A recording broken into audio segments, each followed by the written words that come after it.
All right, so this is Unit D, and basically these are the skills that you guys are going to be using: understanding grayscale, investigating the grayscale images, using the brightness and contrast adjustment layers, and the black and white points with levels, RGB images, what makes a RGB image, using the color balance, and the vibrant adjustment layers. So the key terms that I want you guys to understand is this: the adjustment layers.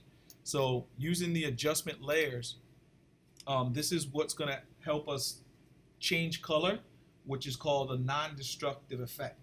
So we can go to, like, let's say the image adjustment menu and basically apply these image adjustments to the layer directly, but that's called a destructive effect because we're affecting the main image, right? But an adjustment layer basically puts a layer on top of our layers and it adjusts the color or the balance or whatever it is to the layers below it, and it doesn't affect that layer directly.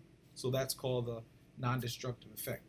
So in Unit D, we're going to be focusing on color correction and color changement or color changes using adjustment layers.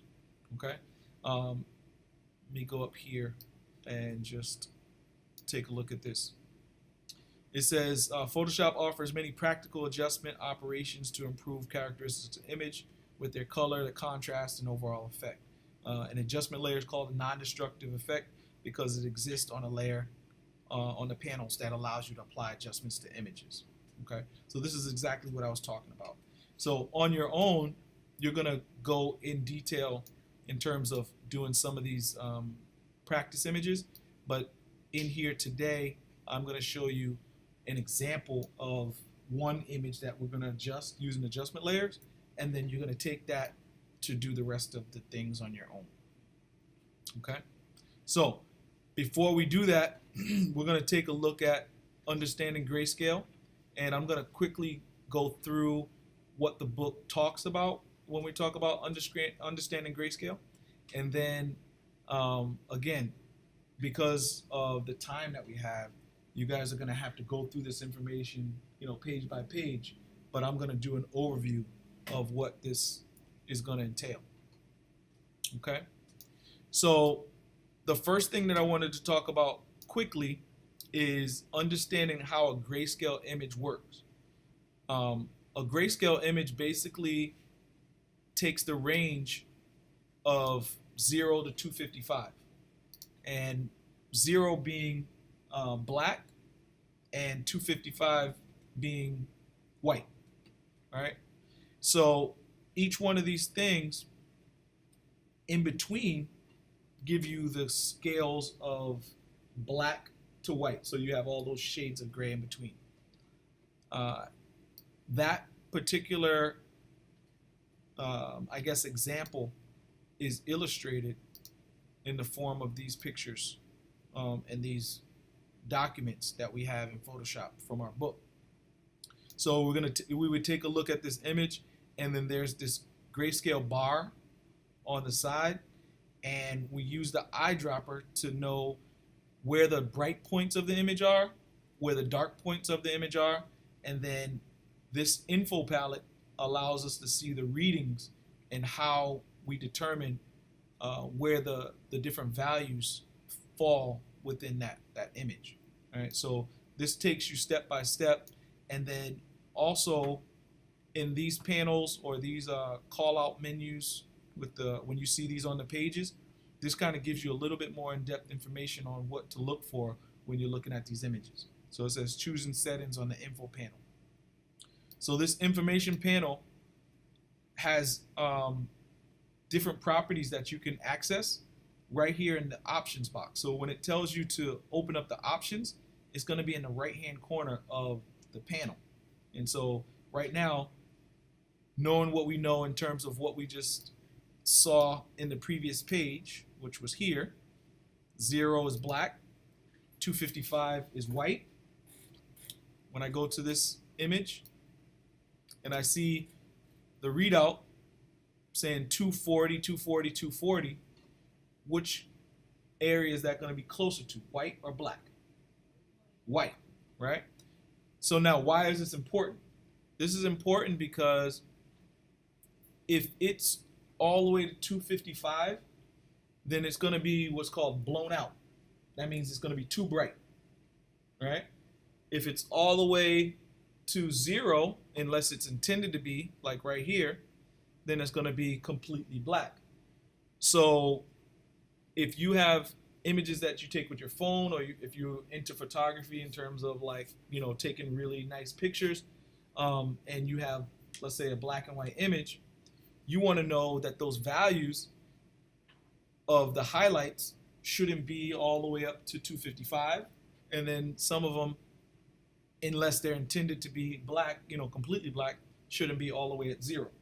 So this readout allows you to see where it lies on that spectrum from 0 to 255.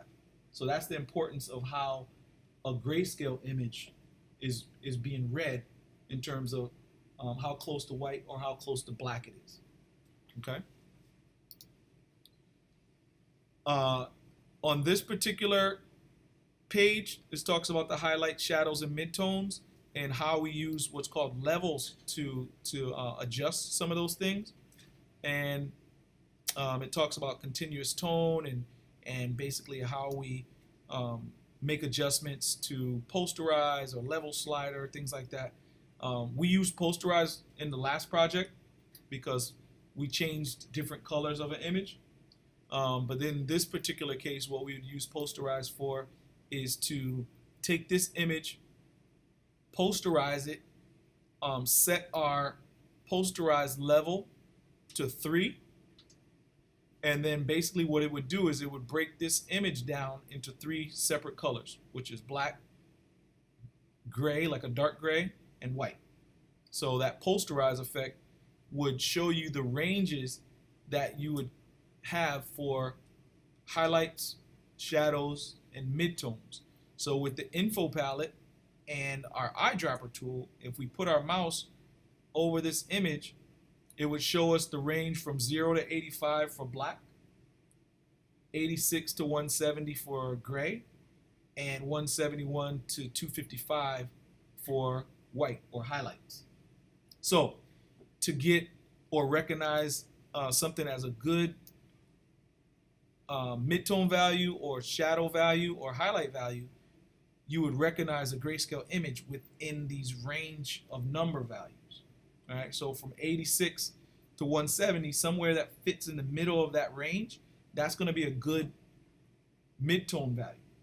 Or somewhere in between 0 to 85 is going to be a good shadow value.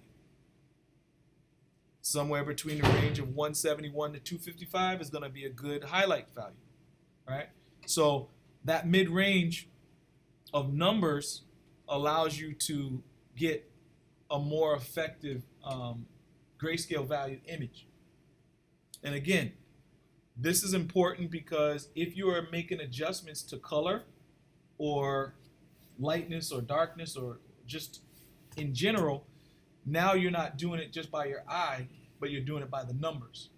And this can tell you that this is going to be a more effective number value for the image. Okay? Using brightness and contrast adjustments. So brightness and contrast adjustments, basically, it kind of tells you exactly what that is. Like the brightness is how light or dark the image is going to be. And the contrast basically is the relationship between the highlights and shadows.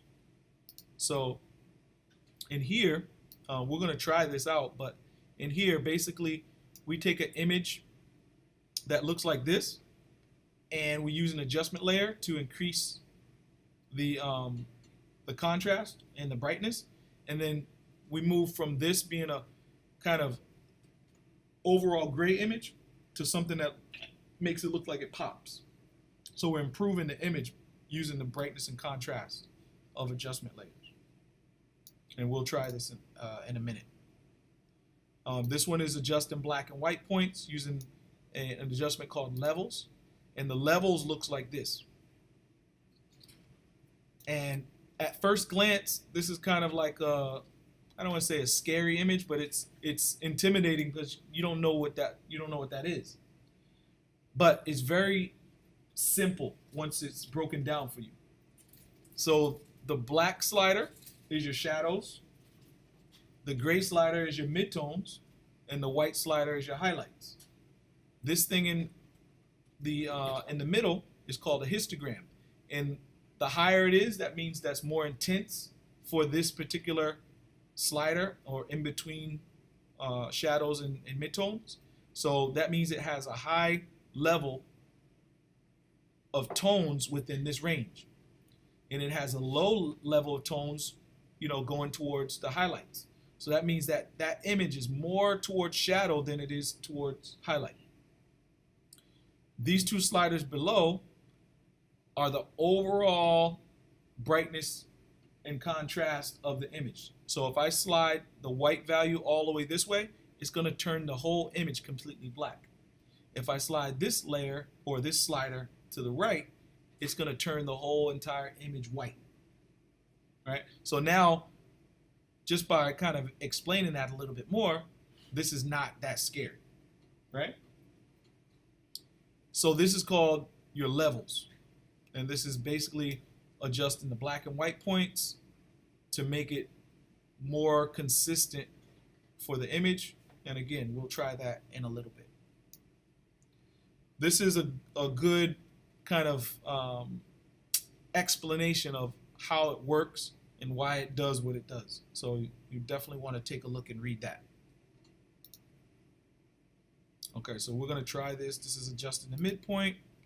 So we'll try that. And getting into the RGB images, we'll talk about that in a second. So for now, we're just going to go and take a look at investigating the black and white images.